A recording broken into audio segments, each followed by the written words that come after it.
홍중범 선교사님께서 오셔서 말씀을 전가하시게 됩니다.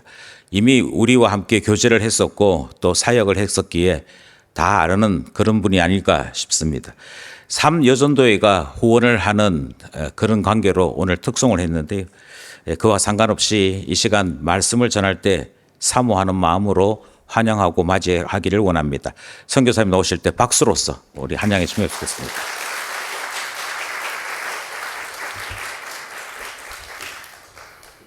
할렐루야. 먼저 기도로 하나님의 말씀을 나누겠습니다. 사랑하는 하나님 감사합니다. 이 시간 부족한 종이 강단 위에 서서 주의 말씀을 나누게 됩니다. 전하는 자 듣는 자 아무런 공로 없사오니 오직 이 시간 예수 그리스도만 드러나게 하시고 이 시간 우리가 하나님의 마음과 또 하나님께서 원하시는 선교를 바르게 알아서 우리가 또 그대로 순종하며 살아갈 수 있도록 주님 도와주시옵소서. 감사드리며 예수 그리스도의 이름으로 기도드립니다. 아멘. 반갑습니다. 아니 정말 너무나도 반갑습니다. 저희가 2년 전인가요? 2년보다 더 됐던 것 같은데 저희가 이제 터키로 파송 처음에 받기 전에 이제 와서 이제 인사드리고 했었던 걸 기억하는데 그대로인 것 같습니다. 참 성도님들 네 저만 좀 살이 찌고 네 흰머리가 늘어나고 하는 것 같은데 우리 성도님들은 건강해 보이시고 그대로인 것 같아서 참 마음이 좋습니다. 일단은 감사 인사를 먼저 드리고 싶습니다. 저희가 선교지에서 좀 살아가는 일들이 저희 힘만으로는 안 되는 것 같습니다. 가장 먼저 우리 하나님의 은혜가 매일같이 공급되어져야지만 또 살 수 있는 것 같고 또 우리 후원교회들 또 특별히 우리 기쁨교회가 저희를 위해서 많이 기도해 주시고 또 물질로 후원해 주셔서 저희가 지금까지 또 잘 살 수 있었던 것 같습니다. 그게 참 감사 인사를 드리고요. 또 계속해서 저희를 기억해 주시고 또 기도해 주시면 참 감사하겠습니다. 혹시 PPT 준비됐나요? 저희가 이거 말씀 나누기 전에 간단하게 저희가 사실 얼마 안 됐습니다. 인도네시아 간 지는 1년 반밖에 안 됐는데 이 기간 동안 인도네시아와 또 터키에 있었던 이 기간 동안의 일들을 간단하게 좀 말씀을 드리고자 합니다. 저희가 튀르키예로 많이들 알고 계실 건데 이제 옮겼습니다. 재배치라는 걸 받아가지고 선교 지역을 옮겼는데 다음 사진 보여주시겠습니까? 어떤 일들이 있었는지 말씀드리겠습니다. 2024년 5월 달에 저희가 이제 터키에 처음 입국하게 됩니다. 저 때가 새벽이었는데 참 설레는 마음으로 저희가 이제 터키 땅을 밟았습니다. 그리고 터키 땅에서 저희가 할 수 있는 그런 비자를 받기 위해서 할 수 있는 여러 가지 일들을 시도를 했습니다. 그 당시에는 터키에 비자가 받는 것이 참 쉽지 않았습니다. 그래서 저기 계시는 선교사님 두 분도 참 많이 우려를 하셨고요. 어떻게 하면은 저희를 좀 도와주실까 많이 이제 하시면서 도와주셨는데 결론적으로 저희가 이제 했던 4-5가지의 그 비자를 받는 방법들은 다 안 됐습니다. 돈은 돈대로 쓰고 또 이제 에너지는 에너지대로 쓰고 시간도 시간대로 쓰고 하는 시간이었습니다. 간단하게 예를 들어서 말씀드리자면은 이 당시 어학 비자를 받을 수가 있었는데요. 어학 비자를 받기 위해서 어학원에 등록을 해야 됩니다. 그리고 또 어학원에 등록을 하려면 최소 4개월을 등록을 해야 되고 이제 그 등록비가 400만 원이 넘는 돈이었습니다. 근데 이제 그거를 400만 원을 내고 이제 비자를 신청을 했었죠. 그런데 비자가 안 나왔습니다. 그리고 그 돈도 못 돌려받았습니다. 예, 그런 안타까운 일들이 저희 터키에서 또 계속 경험을 했었고요. 저희가 이제 여러 가지 방법들을 시도를 하고 있었지만 저희가 한 2달 정도 넘는 시간을 이제 기도하면서 계속 이제 시도하고 기도하고 이제 그렇게 기다렸는데 모든 방법들이 잘 되지 않았습니다. 그래서 저희 그 선교 본부에서 고신총회 선교에서 이제 저희 보고 다시 한국으로 돌아오라는 그런 이제 이야기가 있었고 저희는 다시 이제 한국으로 25년도 7월 달에 들어가게 됩니다. 다음 사진 보여주시겠습니까? 네. 그래서 터키에서 이제 2달 넘는 시간 동안 있으면서 정말 행복한 시간들을 보내긴 했습니다. 그곳에서 아이들과 또 친해지고 또 아이들과 함께 운동도 하고 또 그런 시간들을 보내면서 터키 민족을 위해서 또 기도하고 하는 시간들을 보냈는데 이제 저희가 계획했던 대로 되지 않아서 한국으로 다시 들어가게 됩니다. 그래서 저희가 이제 7월 달에 들어가서 참 많은 기도를 하고 고민을 하고 하는 시간이었습니다. 저희는 그래도 터키에 다시 들어온다 생각을 하고 짐들을 그대로 나섰었습니다. 그래서 저희가 이제 처음 터키 들어갈 때 거의 캐리어를 8개, 9개 그렇게 큰 박스 해가지고 그렇게 들어갔었는데 다시 터키에서 나올 때는 한 캐리어 조그맣게 3개 정도만 2개, 3개 정도만 이제 그렇게 들고 들어왔던 기억만 있습니다. 그런데 터키로 다시 이제 들어가려고 했는데 여러분 잘 아시는 대로 잘 되지 않았습니다. 결론적으로는 저희가 많이 기도하고 또 많이 고민을 하고 또 그렇게 하나님 뜻을 찾았는데 결국 저희의 목적지는 인도네시아였습니다. 다음 사진 보시겠습니까? 네. 결국 인도네시아로 저희가 이제 발걸음을 옮기게 됐고 인도네시아로 옮기는 그 과정 가운데 참 많은 하나님의 놀라운 일들이 있었습니다. 또 저에게 보여주시는 것들이 있었는데요. 인도네시아로 가기로 결정된 그 순간 그 달에 터키의 비자의 문이 열렸습니다. 참 놀랍지 않습니까? 그래서 이제 왜 열렸냐면은 그 당시에 그 시리아 내전이 이제 끝이 나면서 그 시리아 난민들 때문에 비자를 막아 놓은 거였는데 그 5년 거의 10년이 넘는 그 시리아 내전이 저희가 인도네시아로 가기로 결정된 그 순간에 이제 종전이 되면서 이제 터키는 다시 비자의 문이 열렸다라는 소식을 들었습니다. 한편으로는 좀 마음이 씁쓸하기도 했고요. 또 한편으로는 정말 하나님께서 저희를 인도네시아로 정말로 부르시나 보다라는 그런 확신이 들었습니다. 그래서 이제 인도네시아로 어쨌든 제가 또 제안한테 혼날 것 같은데 이렇게 두리뭉실하게 얘기하면 혼나더라고요. 좀 자세하게 또 그런 은혜들을 나눠야 되는데 또 뒤에 말씀도 나눠야 되기 때문에 하여튼 인도네시아를 이제 가게 됐고요. 다음 사진 보시겠습니까? 네. 그래서 저희가 이제 2025년도 1월 달에 이제 인도네시아 반둥이라는 지역으로 들어가게 되었습니다. 그래서 그곳에서 언어 공부를 하고 이제 이 사진 언어 학교에서 이제 찍은 사진입니다. 인도네시아는 특별히 저희 아이들 둘을 이제 학교를 보내는데 학교를 7시에 갔다가 11시에 옵니다. 미나 같은 경우에는 참 선진화되어 있는 시스템인데 그래서 이제 저랑 아내랑 같이 공부는 할 수 없고 이제 아내는 오전 반, 저는 오후 반 그렇게 해서 공부를 할 수밖에 없었습니다. 네, 그렇게 이제 공부를 하루에 한 4시간 정도 수업을 들었던 것 같습니다. 하지만 이것도 저희가 아직 부족하더라고요. 4시간 공부하는 것도 많이 이제 부족하고 좀 더 공부를 해야겠다고 생각을 해서 이제 인도네시아 대학생을 이제 그거를 컨택을 해서 인도네시아 대학생과 이제 매일같이 하루에 1시간씩 이야기하면서 교제하는 그런 시간을 나눴습니다. 다음 사진 보여주겠습니까? 네. 저기 히잡 쓴 친구도 보이죠? 저는 이제 저 친구랑 이제 하루에 1시간씩 만나면서 꾸준히 그렇게 이제 언어 연습을 했었습니다. 네. 사실 저희가 이제 반둥이라는 지역에 간 거는 이제 언어를 배우기 위해서였고 또 그 나라 문화를 배우기 위해서였는데 저희 또 나름대로 열심히 하고 또 공부를 했었습니다. 그래서 이제 기본적인 의사소통은 지금은 되는 상태이고요. 물론 지금 한 달 넘게 이제 한국에 있어가지고 많이 까먹긴 했는데 다시 가서 또 열심히 공부를 해야 될 것 같습니다. 네, 다음 사진 보여주시겠습니까? 그래서 이제 저희가 이제 들어오기 전에 4월 달에 찍은 사진인데요. 요거는 이제 현지 교회가 아니고 현지 그 성도의 집에 가서 제가 인도네시아어로 부족하지만 또 설교를 했었습니다. 네, 그래서 이제 계속해서 이런 사역들을 하게 될 것 같습니다. 이제 앞으로 어떤 사역들을 할지 또 이제 말씀드리면 다음 사진 보시겠습니까? 네. 요거는 저희가 이제 그 언어 공부를 하면서 시간을 계속해서 내서 이제 그쪽에 계신 선교사님들을 방문을 했습니다.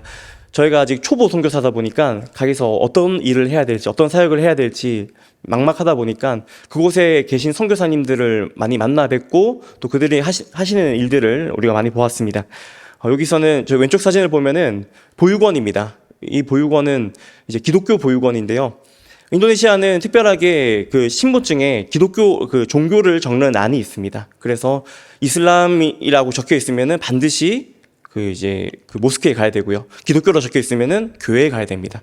하여튼 그렇게 칼같이 나눠지는데 예를 들어서 인도네시아 같은 경우에는 그 버려진 아이들이 참 많이 있습니다. 부모가 어린 나이에 출산을 하고 또 다시 재혼을 하고 또 재혼을 하고 하는 그런 일들이 되게 다반사인데 그러면서 아이들이 이제 방치되고 버려진 아이들이 있는데 그런 아이들이 이제 신분증에는 기독교라고 적혀 있지만 이제 기독교 시설들이 많이 없어서 이슬람 시설로 많이 가게 되고 또 그들이 그들이 알지 못한 채로 자연스럽게 개종이 되는 그런 일들이 많이 있는데요. 여기 저희가 갔던 이곳은 이것을 마음 아파하시고 30년 전부터 오셔가지고 여자 이제 싱글 선교사님이신데 여기서 30년 정도 보육원 사역을 하시는 선교사님께 가서 저희가 또 많은 것을 보고 또 그런 배우는 시간이었습니다. 또 오른쪽 사진은 저희가 이제 한 2달 정도 제가 출석했던 교회 사진입니다. 인도네시아 교회라고 하면은 좀 되게 규모가 작고 좀 약하다고 생각하실 수 있지만 교회마다 좀 많이 다른 것 같습니다. 제가 갔던 저 교회는 아니고 제가 갔던 교회는 화교 교회인데요. 그 자리에서 모이는 한 예배 때 모이는 성도가 한 1000명 정도 됩니다. 그리고 이제 예배 순서가 4부가 있습니다. 오전, 오후로 나눠가지고 4부가 있고 매 예배 때마다 거의 1000명이 와가지고 드리는 화교 교회입니다. 예, 그런 교회에서 제가 또 이제 예배를 드리고 또 함께 하기도 했습니다. 다음 사진 보시겠습니까? 네. 그렇게 저희가 이제 1년 5개월 정도의 반중 생활을 마무리했습니다. 이곳에서도 참 행복한 시간들을 보냈습니다. 저희 아이들 많이 보이시죠? 네. 저희 아이들이 갈 데가 없어가지고 저희 집에 맨날 놀러 왔었습니다. 맨날 이제 민혁이를 찾아가지고, 네. 아이들이, 저 때는 사진 많이 안 찍혔는데, 많이 올 때는 막 20명씩 이제 그런 아이들이 매일 저희 집에 오니까 처음에는 막 기쁨으로 막 맞이를 했는데 나중에는 20명이 계속 오니까 저 약간 좀 부담이 되더라고요, 마음에. 네, 하여튼 그렇게 행복한 시간들을 보내고, 네, 저희 아이들도 또 많이 걱정하셨을 건데 저희 아이들도 나름대로 잘 적응을 해서 네, 기쁨으로 감사하게 잘 지내고 있습니다. 다음 사진 보시겠습니까? 네, 이제 앞으로의 계획들을 말씀드리려고 합니다. 저는 이제 반둥에서 저 사마린다라는 곳으로 저희가 한국에 나오기 전에 이사를 하고 왔습니다. 저 혼자 이제 38시간 동안 배를 타고 이제 저기 사마린다에 이사를 했습니다. 제가 이제 샀던 차와 그리고 제가 이제 있었던 모든 짐들을 다 옮겨놓고 지금 한국으로 왔고요. 그리고 이제 7월 6일에 다시 들어가게 되는데 그때는 저쪽으로 바로 들어가게 됩니다. 제가 사마린다라는 지역을 간단하게 소개를 해드리자면은 저 여기 옆에 이제 인도네시아의 새로운 수도가 될 누산타라라는 땅이 있는데 그 새로운 수도와 2시간 거리에 저희가 있을 그 도시가 위치하게 됩니다. 그래서 여기에 이제 인도네시아에 새롭게 오는 선교사님들이 저희 있는 지역을 참 많이 관심 있어 하십니다. 이제 수도가 이제 옮겨가니까 이제 이 땅에 또 많은 기회가 있을 거라고 생각을 하셔가지고 많이 관심을 가지시는데 아직까지 여기는 그 수도가 오는 데에 비해서 조금 많이 열악합니다. 흔히 말해서 오지라고 하죠. 네, 어떤지 좀 말씀드리겠습니다. 다음 사진 보시겠습니까? 여기는 앞에 바다는 없고요. 바다는 없고 큰 강이 있습니다. 그리고 여기 땅이 지하 자원이 풍부합니다. 석유와 석탄과 뭐 천연가스 이런 것들이 많아가지고 여기서 이제 석탄을 캐가지고 저희 도시 앞에 흐르고 있는 마하캄 강이라는 그 강을 이제 해서 끊임없이 석탄을 이제 옮기는데요. 그래서 맑은 날에 가보면은 이제 까만 가루들이 막 공중에 떠다닙니다. 이게 석탄 가루인데 이제 그 정도로 이제 석탄이 많이 나는 그런 도시입니다. 다음 사진 보시겠습니까? 네. 그리고 이 모습은 이제 수상 가옥입니다. 이제 돈이 없는 가난한 사람들이 이제 마땅히 살 집이 없어가지고 강 위에다가 이제 가옥 주택을 짓고 이곳에 사는 그런 풍경입니다. 이곳에는 그런데 이제 사마린다라는 이 도시 입장에서는 이 사람들이 이제 도시 미관을 해치고 또 옆에 수도가 들어서기 때문에 이것을 많이 없애려고 합니다. 하여튼 이렇게 가난한 사람들도 참 많이 있습니다. 이곳의 평균 임금이 궁금하실 텐데요. 한 20만 원에서 30만 원 사이가 평균 임금이고 이것으로 먹고 살아갑니다. 다음 사진 보여주시겠습니까? 네. 이 사진은 저희가 이제 앞으로 하게 될 사역일 것 같습니다. 여기는 사마린다 한국문화센터라고 뉴스로 많이 접하셨을 겁니다. 동남아시아나 외국에서 한류가 엄청나게 붐이 된다는 얘기를 많이 들으셨을 텐데 여기도 마찬가지입니다. 자카르타뿐만 아니라 저기 시골인데 아주 오진데도 한국에 대해서 참 많이 관심이 있습니다. 그리고 식당 같은데 뭐 카페 같은데 지나가다 보면은 이제 아줌마들이 전부 다 이제 태블릿으로 아니 핸드폰으로 한국 드라마를 보고 있습니다. 참 신기한 일인데요. 그래서 이분들이 참 한국말을 잘 쓰고 또 한국에 대해서 관심 있어 하십니다. 그러다 보니까 여기 계시는 저희 선임 선교사님이신데 이 선임 선교사님이 이곳에서 먼저 한 5년 전에 먼저 오셔가지고 한국 문화센터를 하십니다. 여기서 교회도 하시고 또 인도네시아 현지 교회도 하시고 한국인 교회도 하시고 또 그 일주일에 3타임 정도 그렇게 이제 그 현지인들을 받아가지고 한국어를 가르치고 계십니다. 아마 이 일에 저나 제 아내가 이제 같이 투입이 돼서 그렇게 같이 함께 사역을 하게 될 것 같습니다. 그래서 이 접점이 참 귀한 것 같습니다. 거의 대부분이 오는 학생들이 무슬림이거든요. 무슬림을 만나서 같이 교제하고 또 복음을 나눌 수 있는 그런 귀한 시간들이 되기를 원하는데, 이를 위해서 같이 또 기도해 주시면 감사하겠습니다. 다음 사진 보여주시겠습니까? 네, 이 사진은 저희 사마린다 안에서도 한 1시간 정도 더 들어간 그런 시골의 모습입니다. 시골의 이제 교회의 모습인데요. 그런 시골에도 교회가 있습니다. 네. 그런데 이제 제가 아까 말씀드렸듯이 이곳에는 아이들이 참 많이 있습니다. 방치된 아이들도 있고 이제 부모의 케어를 받지 못한 아이들이 있어가지고 이 아이들이 이제 저 교회에 가가지고 공부도 배우고, 방과후 학교 같은 거죠. 공부도 배우고 말씀도 배우고 하는 그런 시간들인데, 이런 사역들도 저희가 이제 계획을 생각을 하고 있습니다. 그래서 이를 위해서 많이 기도해 주시면 감사하겠습니다. 다음 사진 보시겠습니까? 네, 이거 아마 제 메인 사역이 될 것 같습니다. 제가 참 공부랑은 연이 없는 줄 알았는데 이곳에 가서 제가 이제 신학 교수를 하게 됐습니다. 여기는 신학교인데요. 네, 신학교인데 참 열악한 신학교입니다. 규모가 좀 큰 신학교는 아닙니다. 하지만 제가 이곳에서 인도네시아에서 이런 신학교에 대한 필요를 보게 됐습니다. 왜냐하면은 제가 많은 교회들을 가보고 예배를 드리고 말씀을 들어보면은 저희 한국 교회에서 목사님들은 이제 어느 정도, 그리고 대다수의 목사님들이 이제 검증이 돼가지고 그런 말씀들을 저희가 이제 말씀을 받고 또 말 듣는데 신뢰가 있지 않습니까? 그런데 여기서는 이제 그런 전문성이라든지 이런 것이 많이 부족하기 때문에, 그리고 이제 나중에 이제 말씀을 나눌 거지만 참 많이 열악합니다. 그리고 직업으로서의 그냥 목사로 생각하는 그런 사람들이 많아서 이곳에 신학 교육이 다시 이루어지면 좋겠다라는 그런 제 마음에 또 비전들이 있어서 이제 신학교 사역이 주가 돼가지고 함께 할 것 같습니다. 다음 사진 보시겠습니까? 이건 신학교육 전경의 모습입니다. 네, 이번에 새로 이사한 신학교인데요. 다음 사진 보시겠습니까? 다음 사진 네, 여기는 이 신학교의 채플실입니다. 네, 또 다음 사진 보시겠습니까? 이거는 이제 강의실입니다. 강의실이 뭐 몇 개가 있는데 그 중에 하나를 찍은 사진입니다. 다음 사진 보시겠습니까? 이거는 다 있는 사진은 아니지만 거기 이제 제가 방문했을 때 있었던 학생들과 교직원들이 모두 함께 찍은 사진입니다. 이분들이 저를 지금 목 빠지게 기다리고 있습니다. 저 계속 언제 오냐고 저한테 계속 연락 오고 있습니다. 그래서 7월 달에 제가 들어가는데 그때부터 바로 이제 투입이 돼가지고 거기서 이제 언어도 함께 배우고 또 이제 강의도 하고 그렇게 하게 될 것 같습니다. 이를 위해서 많이 기도해 주시면 감사하겠습니다. 저희 사실 이 선교라는 것 자체가 저희의 그릇으로는 좀 하기 힘든 것 같습니다. 저희가 이제 2년 정도 나가 보니까 이게 쉽지가 않더라고요. 저희가 필요한 거는 이제 오직 은혜라는 것을 깨닫고 또 기도라는 것을 깨닫고 이제 이렇게 오게 되는데, 이제 필요한 것은 기도인 것 같습니다. 우리 성도님들께서 저희 가정을 또 생각하실 때마다, 기억하실 때마다 기도해 주시고 또 저희가 있는 이 사마린다 땅, 인도네시아 땅을 위해서 계속해서 기도해 주시면 감사하겠습니다. 네, 이 시간 주님이 원하시는 선교라는 말씀을 가지고 우리 함께 말씀을 나눌 텐데요. 제가 인도네시아 가게 되면서 인도네시아에 대해서 많은 것을 알아봤습니다. 인도네시아는 89%가 이슬람을 믿는 세계 최대의 이슬람 국가입니다. 그런데 동시에 생각보다 참 많은 기독교인들이 있습니다. 워낙 인구가 많다 보니까 개신교 인구 수만 해도 대략적으로 2천만 명이라고 추산을 합니다. 생각보다 많죠. 또 중국인 화교교회 가보면 아까 말씀드렸듯이 웬만한 한국 대형 교회들보다 시설도 좋고 그런 큰 규모를 가지고 있습니다. 엄청나게 화려합니다. 시설들도 진짜 삐까번쩍하고 으리으리합니다.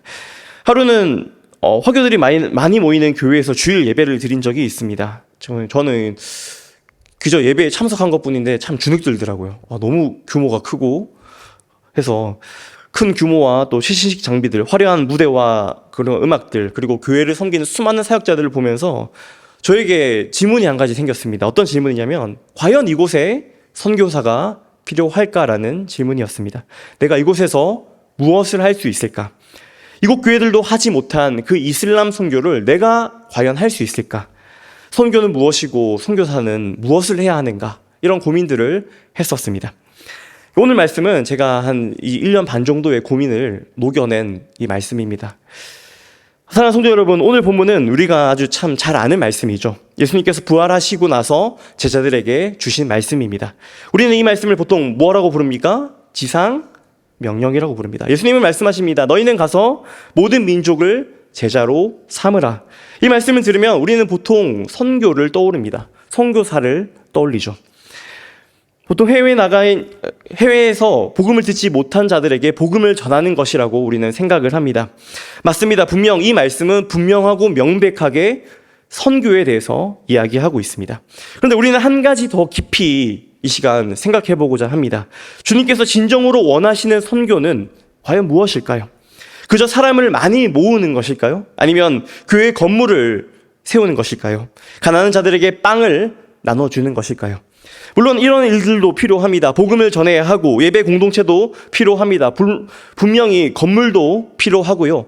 또 가난한 자들에게 구제하는 구제 사역도 분명히 필요합니다. 그러나 오늘 예수님의 명령은 이런 것들보다 훨씬 더 깊은 곳을 향하고 있습니다. 오늘 말씀에서 예수님이 진정으로 원하시는 것은 무엇입니까? 그것은 바로 한 사람을 제자로 세우는 일입니다.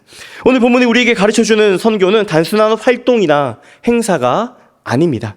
주님이 원하시는 선교는 예수님의 권세 아래에서 시작되고요.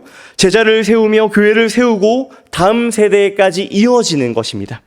오늘 말씀에서 첫 번째 우리가 집중해야 할 부분은 선교는 바로 예수님의 권세에서부터 시작된다는 것입니다. 예수님은 먼저 이렇게 말씀하십니다. 하늘과 땅의 모든 권세를 내게 주셨으니 라고 말합니다. 예수님은 바로 가라, 바로 선교를 떠나라 라고 하지 않으십니다. 먼저 모든 권세가 나에게 있다라고 말씀하십니다. 이것이 중요합니다. 선교는 우리에게서부터 시작되는 것이 아닙니다. 우리의 계획에서 시작되지 않습니다. 돈이 많아서 하는 것도 아닙니다. 사람이 많이 있어서, 헌신하는 사람이 많이 있어서 하는 것도 아닙니다. 선교는 반드시 누구로부터 시작됩니까? 예수님으로부터 시작됩니다. 하늘과 땅의 모든 권세를 가지신 분께서 내리신 명령입니다.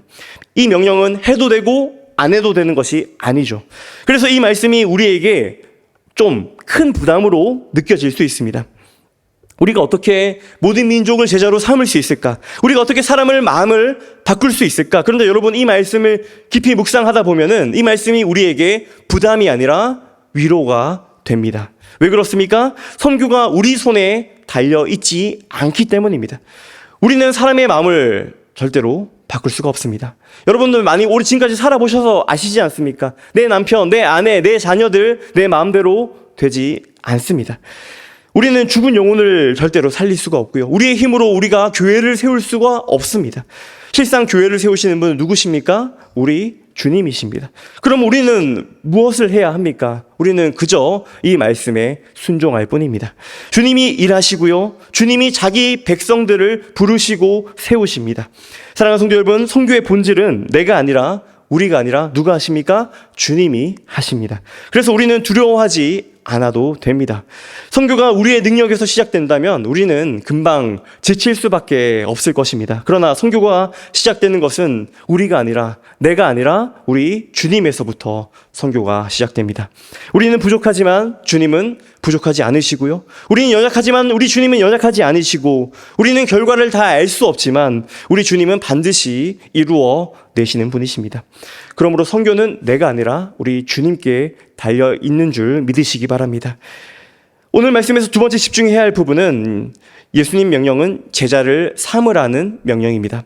여기서 중요한 말은 무엇입니까? 바로 제자입니다. 제자가 누구입니까? 제자는 단순히 교회를 열심히 다니는 교인을 의미하지 않습니다.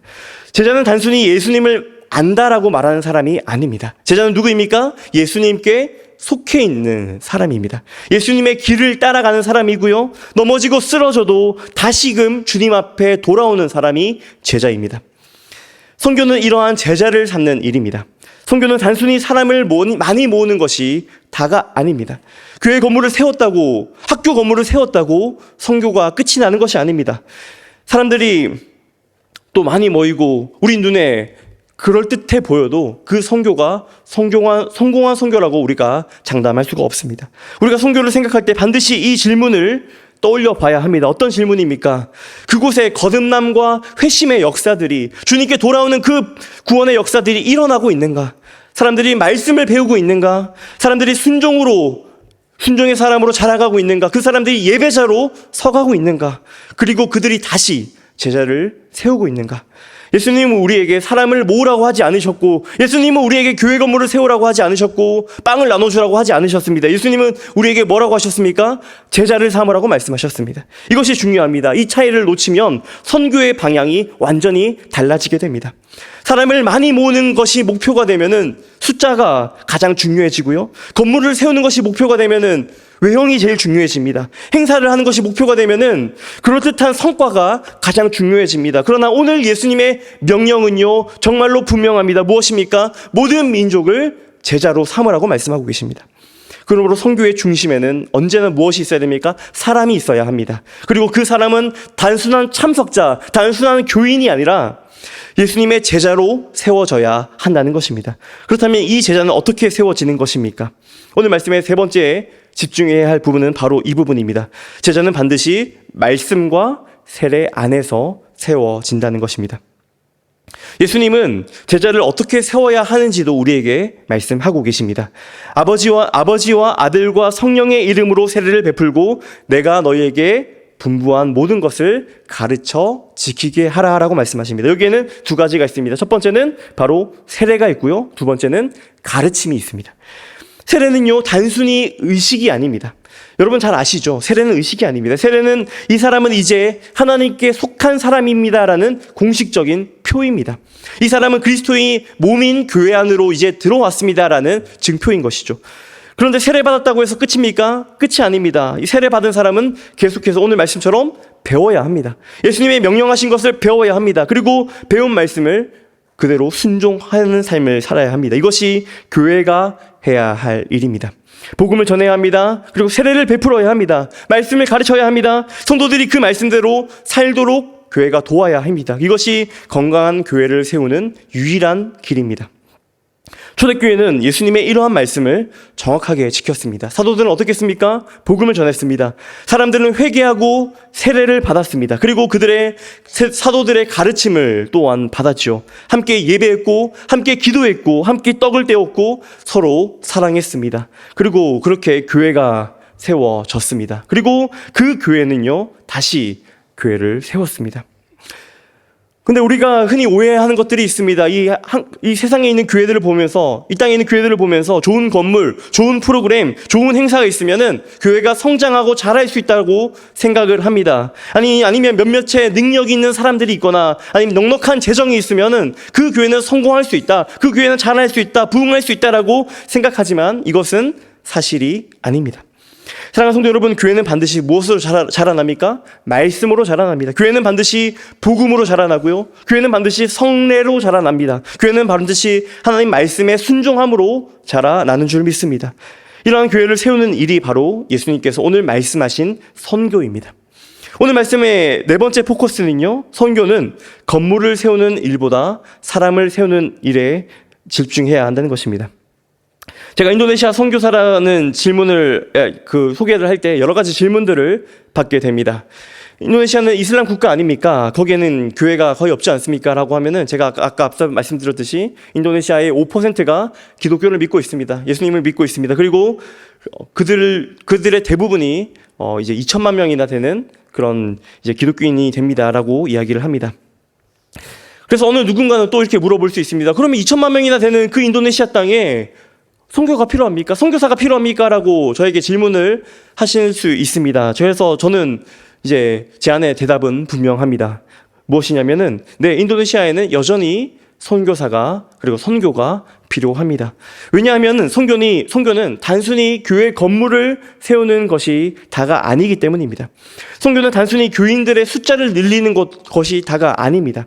선교는 단순히 예배당을 짓고 간판을 세우고 빵을 나눠주고 그런다고 끝이 나는 것이 아닙니다. 예수님이 말씀하신 선교는 분명합니다. 예수님은 뭐라고 말씀하십니까? 모든 민족을 제자로 삼으라라고 말씀하십니다. 세례를 베풀으라고 말씀하십니다. 내가 명령한 모든 것을 가르쳐 지키게 하라라고 말씀하십니다. 이 원리는요, 인도네시아든 한국이든 같다라고 생각합니다. 그럴듯한 외형만 꾸미는 선교들이 있습니다. 저는 그런 것들을 보면서 참 많은 마음의 고민들도 하고 많이 마음이 아팠습니다. 숫자가 많이 불어난다고 선교가 완성되는 것이 아님을 알기 때문입니다. 선교는 복음이 전해지고 세례가 베풀어지고 말씀이 가르쳐지고 교회가 세워지고 또 그 교회가 다시 그 복음을 전하여 교회를 세우는 그 일을 돕는 일입니다. 제자 훈련이든 신학교 사역이든 목회자 사역이든 어린이와 청소년을 양육하는 방법은 다양할 수 있습니다. 그러나 목적은 무엇입니까? 단 하나입니다. 예수님의 제자를 세우는 일입니다. 또 그 제자들을 통해서 건강한 교회를 세우는 것, 그것이 진정한 선교입니다. 인도네시아에서 살면서 제가 자주 보게 되는 장면입니다. 그것은 무슬림 가정들을 많이 만나보았습니다. 그들은 또 종교 교육에 매우 열심인 것을 보게 됩니다. 아주 어린 나이에서부터 이제 초등학교에 가게 될 때쯤 그들은 어느 정도 경제적으로 여유가 있고 또 그런 사람들은 이제 종교 사립학교에 보내게 됩니다. 거기서는요, 이제 이 아이들에게 정규 교과 과정뿐만 아니라 뭘 가르치냐면은 꾸란을 가르칩니다. 그리고 꾸란을 인도네시아어로 그냥 단순히 되어 있는 것이 아니라 아랍어 언어로 된 그 꾸란들을 가르치고 외우게 합니다. 그리고 어느 정도 외우지 못했으면은 진급을 못하게 막습니다. 정말로 이슬람 신앙을 전수하는데 진심이지 않습니까? 그들은요, 매일 5번 기도하는 방법을 어린 나이에서부터 배웁니다. 라마단 40일 동안 금식을 하는데요, 그것을 부모와 함께 동참하게 시킵니다. 그리고 그들이 이제 인도네시아에는 공원이나 놀이터가 잘 없다 보니까 이 동네 아이들이 가서 이제 놀러 가는 곳이 있는데 그곳이 바로 모스크입니다. 맨날 모스크에 가서 축구도 하고 그렇게 노는 모습을 보게 됩니다. 그러면서 어렸을 때부터 자기가 무슬림이라는 정체성을 그들이 뚜렷하게 가지고 자라납니다. 그 모습을 보면서 저는 이런 마음이 들었습니다. 저들이 우리보다 더 신앙 전수에 더 진심일 수 있겠다. 사랑하는 성도 여러분, 우리는 우리 자녀를 어떻게 세우고 있습니까? 우리 다음 세대에게 우리는 어떻게 복음을 전수하고 있습니까? 사랑하는 성도 여러분, 오늘 예수님의 명령은 먼 나라의 사람들에게만 해당되는 내용이 아닙니다. 우리의 자녀는 물론이고요, 나의 가장 가까운 사람들에게도 해당되는 내용입니다. 제자를 세우는 일은 멀리 있는 사람들, 저기 다른 나라에 있는 사람들에게만 해당되는 것이 아닙니다. 그것만이 선교가 아니라는 말입니다. 내 자녀에게 복음을 가르치는 것 또한 선교가 될 수 있고요, 다음 세대를 말씀으로 양육하는 것 또한 선교입니다. 내 가장 가까운 이웃들에게 복음을 전하고 예수님의 제자로 살 수 있도록 돕는 일 또한 선교입니다. 이제 마지막으로 우리가 같이 집중해야 될 부분이 있습니다. 이 선교는 과연 그렇다면 누가 감당해야 합니까? 누가 선교사입니까? 주님의 이 명령을 누가 해야 합니까? 신학교를 졸업하고 특별한 훈련을 받은 사람들만 해야 되는 일입니까? 그렇지 않습니다. 물론 목회자가 해야 할 일이 따로 있고요, 선교사가 해야 할 일이 따로 있습니다. 하지만 분명한 것은 마태복음 28장 우리가 오늘 읽었던 이 말씀에서 예수님께서 하신 이 지상 명령은 모든 성도들에게 주신 명령인 줄 믿습니다. 모든 교회가 마땅히 해야 할 일입니다. 성도는 가정에서 복음을 전할 수 있고 자녀에게 말씀을 가르칠 수 있고요, 이웃에게 예수님을 증언할 수 있습니다. 선교사를 위해서 기도할 수 있고 교회의 다음 세대들을 위해서 헌신하고 봉사할 수 있습니다. 새 가족을 돌아볼 수 있고요, 어려운 성도들을 위해서 기도하고 또 돌아볼 수 있습니다. 사랑하는 성도 여러분, 주님의 교회 안에서 모든 성도들이 다 같은 일을 하지 않습니다. 하지만 우리는 같은 주님의 명령 안에 있습니다. 어떤 사람은 보내고요, 또 어떤 사람은 직접 다른 나라로 갑니다. 아니면 그 선교의 현장으로 가게 됩니다. 어떤 사람은 기도합니다. 어떤 사람은 가르칩니다. 어떤 사람은 후원하고 어떤 사람은 돌봅니다. 중요한 것은 이것입니다. 우리 모두가 예수님의 제자를 세우는 일에 동참하고 참여해야 한다는 일입니다. 교회는 관객석이 절대로 아닙니다. 성도들은 방관자가 아닙니다. 교회는 주님의 몸입니다. 몸의 모든 지체가 함께 움직여야 합니다. 주님의 교회가 세워지는 그 일에 있어서 구경꾼은 없습니다. 그러므로 선교는 몇몇 사람들의 특별한 사명이 아닙니다. 주님의 교회 전체가 함께 감당해야 할 부르심이라는 사실입니다. 마지막으로 예수님은 우리에게 이렇게 약속하십니다. 볼지어다 내가 세상 끝날까지 너희와 항상 함께 있겠다. 사실 이 약속이 없으면 우리는 이 일을 절대로 감당할 수 없습니다. 모든 민족을 제자로 삼는 일은 어떻게 보입니까? 너무나 커 보이지 않습니까? 교회를 세우는 일은 너무 어려워 보이지 않습니까? 사람을 변화시키는 일은 도저히 내 힘으로 하기에는 불가능해 보이지 않습니까? 내 남편, 내 부인, 내 자녀, 내 이웃들에게 단 한 명도 내 힘으로 어찌 해볼 수 없지 않았습니까? 저 역시도 마찬가지입니다. 제가 선교지 현장에서 느끼는 감정이 가끔씩 있는데요. 그것은 바로 무력감입니다. 인도네시아에는 진짜 엄청난 인구가 있습니다. 엄청난 사람들이 있습니다. 히잡을 쓴 그 수많은 군중들을 보면서요. 모스크에 모여가지고 그 수많은 사람들이 그 같은 시간에 기도하는 모습들을 보면서 저는 이 많은 사람들 앞에서 제자가 무엇을 할 수 있을까? 내가 무엇을 할 수 있을까라고 그런 감정을 느끼곤 합니다. 바로 무기력함이죠. 그런데 저는 이런 마음이 들 때마다 오늘 이 말씀을 기억합니다. 주님이 우리에게 약속하셨습니다. 내가 너희와 함께 하겠다. 주님은 우리에게 명령만 하시는 분이 아닙니다. 우리에게 일만 시키시는 분이 아닙니다. 주님은 우리와 함께 하시는 분입니다. 그러므로 우리는 낙심하지 않을 수 있고요. 두려워하지 않을 수 있습니다. 포기하지 않을 수 있습니다. 왜 그렇습니까? 주님이 우리와 함께 하시기 때문입니다. 이 약속은 우리 모든 성도들의 위로인 줄 믿습니다. 부모가 자녀를 위해서 기도할 때도 우리 주님이 우리와 함께 하시고요. 교사가 아이들을 위해서 가르칠 때도 주님이 함께 하십니다. 성도가 이웃들에게 조심스럽게 복음을 전할 때도 함께 하시고요. 교회가 선교지를 위해서 기도하고 후원할 때도 우리 주님은 함께 하십니다.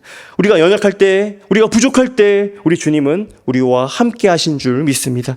그렇기 때문에 우리는 이 말씀에 기꺼이 순종할 수 있는 것입니다. 저도 이 말씀을 붙잡습니다. 제가 섬기게 될 저 사마린다라는 도시는 인구가 100만 명입니다. 겉으로 보기에는 사람들이 많고요. 대학교가 총 8개, 젊은 인구가 참 많이 있습니다. 기회의 땅처럼 보입니다. 교회도 참 많이 있습니다. 여러 가능성이 보이지만 그곳에서 하나님의 말씀을 배우고 복음을 전한 일꾼들은 많지 않습니다. 제가 가는 저 신학교의 학생 수는 20명이 채 되지 않습니다. 숫자만 보면 너무 보잘것없지 않습니까? 기대할 만한 것이 없어 보이지 않습니까? 과연 이 작은 신학교에서 무엇을 할 수 있을까 생각할 수도 있습니다. 그리고 더 솔직히 말하자면은 인도네시아에 그 수많은 학생들이 신학을 하러 오는데요. 그 학생들이 신학교에 입학한 목적 자체가 순수하지 않다는 것입니다.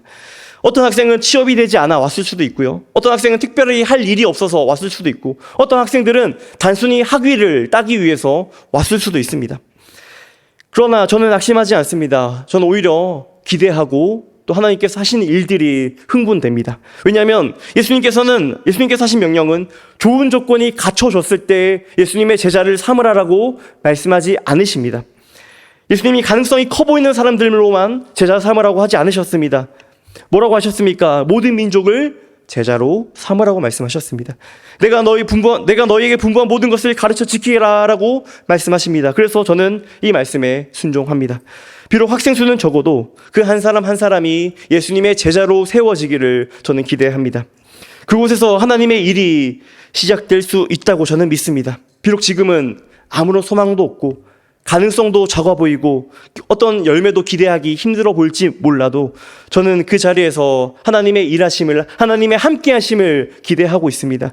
하나님의 역사는 언제나 작고 연약하고 부족한 자들을 통해서 하나님의 역사는 이루어졌고요. 하나님의 나라는 전진했습니다. 세상 사람들을 주목하지 않는 그 자리에서 아무도 기대하지 않는 그 사람들을 하나님은 붙드셨습니다. 그들을 통해서 하나님의 나라가 확장되어 왔습니다. 저 역시 그 인도네시아 변방, 자카르타나 수도나 그 메인 섬이 아니라요. 그 오지라고 할 수 있는 그곳에서 시작되는 그 하나님의 일들을 저는 기대합니다. 그 작은 자리에서 예수님의 제자들이 세워지고 그 제자들을 통해서 다시 교회들이 세워지고 또 그 교회들을 통해서 다시금 제자들이 세워지는 그 역사들이 일어나기를 진심으로 바랍니다. 저는 제가 그 일을 혼자 힘으로 할 수 있다고 생각하지 않습니다. 그러나 우리 주님이 함께 하시면, 주님께서 일하시면, 주님께서 저를 붙드시면 그 작은 시작을 통해서 하나님은 얼마든지 부흥을 일으키실 수 있고 놀라운 역사들을 일으키실 수 있다고 믿습니다. 그래서 저는 이제 7월 6일에 그곳으로 향해 갑니다. 저 혼자 하지 않습니다. 저는 함께 후원하는 교회들이 제 뒤에 있기 때문에 저는 감사함으로 또 든든한 마음을 가지고 나아갑니다. 저를 위해서 계속해서 기도해 주시고요. 그리고 저도 이 땅, 이 김해 땅, 이 내동 땅을 위해서 계속 그 자리에서 기도하겠습니다. 이곳에서 기쁨 교회를 통해서 예수 그리스도의 제자들이 세워지도록, 다시 또 그 제자들로 인하여서 다시 교회가 세워지고 교회가 더 성장할 수 있도록 저는 그 인도네시아 땅에서 저와 제 가정인 계속해서 기도하겠습니다. 사랑하는 성도 여러분, 오늘 우리는 예수님의 지상 명령을 다시 듣습니다. 주님 오늘도 우리를 부르고 계십니다. 가라, 제자를 삼으라, 가르쳐 지키게 하라, 내가 너희와 함께 하겠다. 이 말씀을 기억하십시오. 우리가 하는 것이 아닙니다. 주님이 자기 교회를 세우시고 주님이 자기 선교를, 하나님의 선교를 직접 하십니다. 이 일에 우리 김해 기쁨교회가 쓰임받기를 원합니다. 우리 가정이 이 일에 쓰임받기를 소망합니다. 그리하여 하늘과 땅의 모든 권세를 가지신 우리 주님께서 인도네시아 땅 가운데, 이 김해 땅 가운데 모든 영광 받으시기를 주님의 이름으로 축복합니다. 함께 기도하시겠습니다.